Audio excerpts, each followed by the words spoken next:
Nessa aula a gente vai falar sobre o autoabuso. O autoabuso é quando a gente não respeita os nossos limites.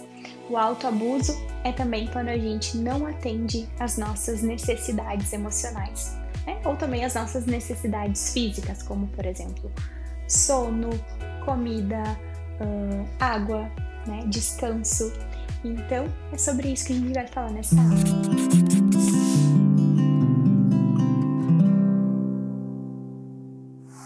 A primeira vez que eu ouvi falar sobre o autoabuso, eu fiquei até um pouco chocada, assim, porque eu pensei, nossa, abuso, uma palavra tão forte, assim, né?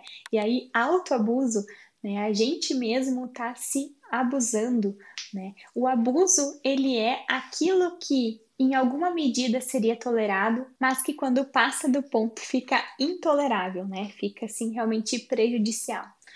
O autoabuso, ele é quando a gente negligencia aquilo que a gente está precisando, né? O autoabuso, ele é um sinal de que a gente está desconectado da gente mesmo.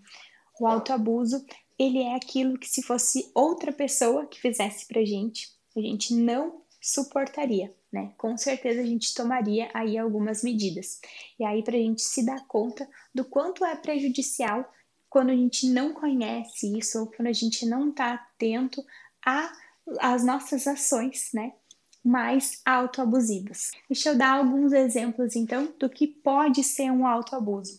Por exemplo, se eu tive uma sessão muito difícil com alguma paciente, se eu fiquei mais mobilizada, eu preciso poder dar uma respirada, eu preciso tomar uma água, eu preciso me organizar antes de continuar o meu dia, antes de continuar o meu trabalho, né? Quando a gente tem, por exemplo, um incômodo, a gente precisa olhar para esse incômodo, né? A evitação da experiência, né? Ela muitas vezes é uma forma, uma estratégia que a gente usa para lidar, mas em alguns momentos ela é uma estratégia autoabusiva também. Outros exemplos de autoabuso. Se eu tenho uma tarde inteira cheia de trabalho e eu não me planejo com o que eu vou comer e eu passo fome. Eu chego no final do dia com dor de cabeça, cansada, com fome, porque eu não planejei o que eu ia comer.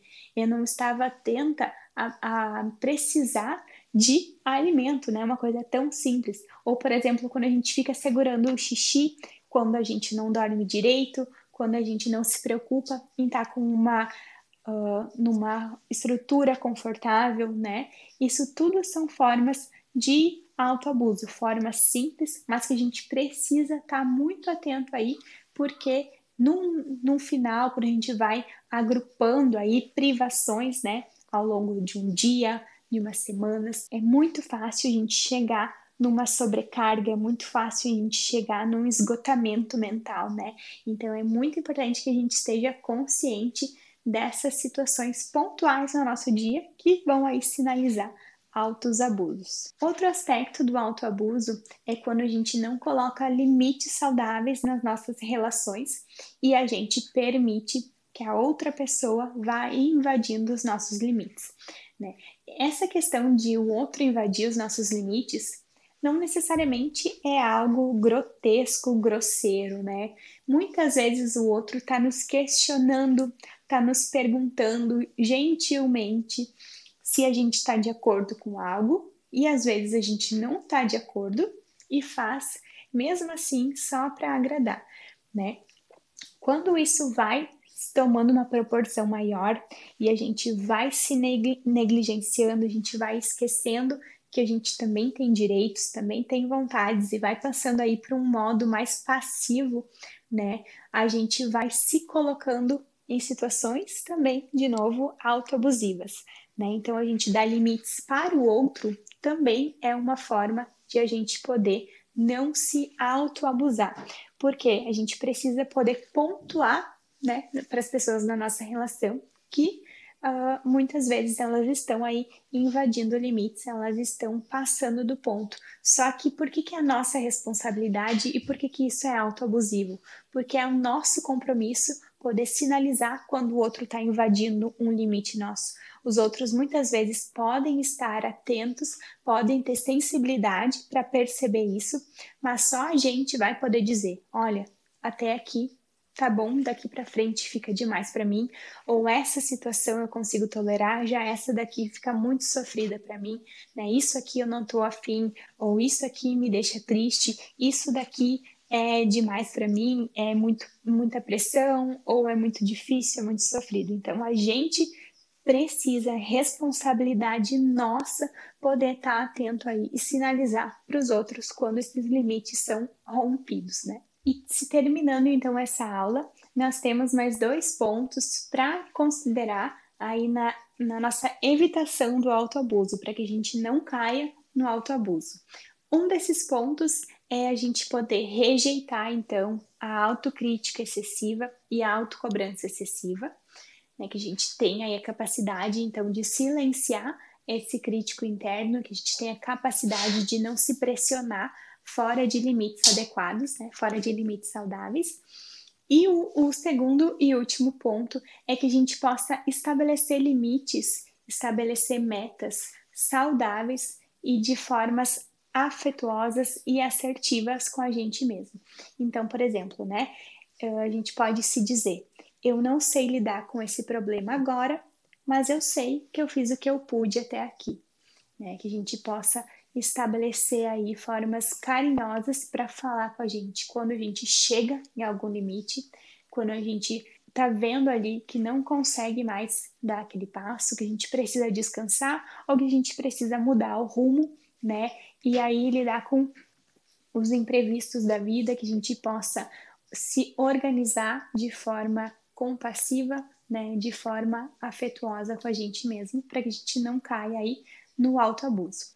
Finalizando então esse módulo, a nossa tarefa, ela é já uma única tarefa e intermediária. Eu quero que tu escolha, que tu pense uma situação incômoda da tua vida que envolva uma outra pessoa, né? Que essa situação seja, mesmo que seja uma situação simples, seja uma situação que te gere algum desconforto, uma situação que, se tu não tivesse que lidar, tua vida seria mais leve e que te trouxesse mais benefícios se fosse uma situação que não existisse. Selecionando essa situação, eu quero que tu pense em uma forma assertiva de dizer, que tu possa propor para essa outra pessoa uma forma de resolução dessa situação. Então, por exemplo, se eu estou incomodada com uma paciente que não chega no horário, essa é a minha situação incômoda, eu preciso pensar em uma forma assertiva de sinalizar esse meu incômodo para ela. Então, por exemplo, fulana, né? O que está acontecendo que tu está chegando todas as vezes atrasada, né? De que forma a gente poderia organizar isso? Porque eu tenho ficado um pouco desconfortável com essa situação, né? O teu horário, por exemplo, de sessão, e eu também sei que tu te prejudica chegando atrasada.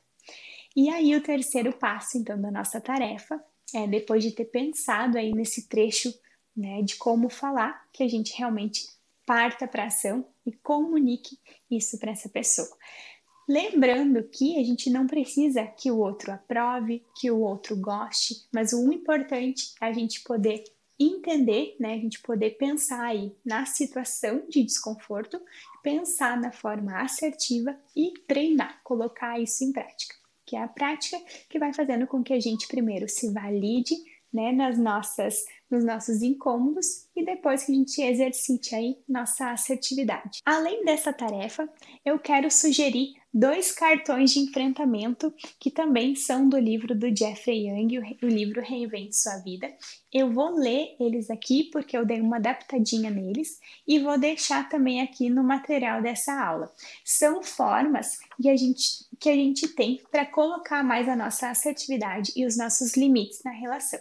Então, são 2 cartões. Vou começar pelo primeiro. O primeiro é assim: eu tenho o direito de dizer não quando as pessoas me pedem para fazer coisas que não estou disposta ou que não queria fazer.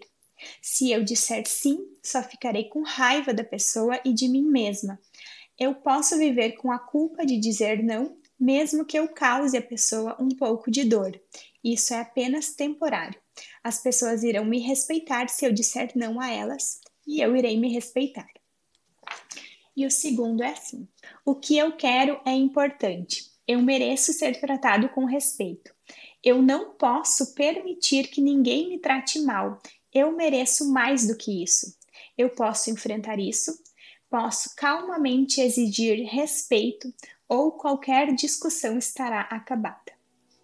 Se ele ou ela não pode evoluir o suficiente para me dar direitos iguais nesse relacionamento, então eu posso sair dessa relação e encontrar uma que satisfaça as minhas necessidades. Bom, então chegamos ao final desse módulo, sempre lembrando que as nossas necessidades, elas precisam ser atendidas e que a nossa responsabilidade fazer com que elas sejam. Independente se o outro não atendeu ou não, é a nossa responsabilidade aí dar conta do que a gente precisa.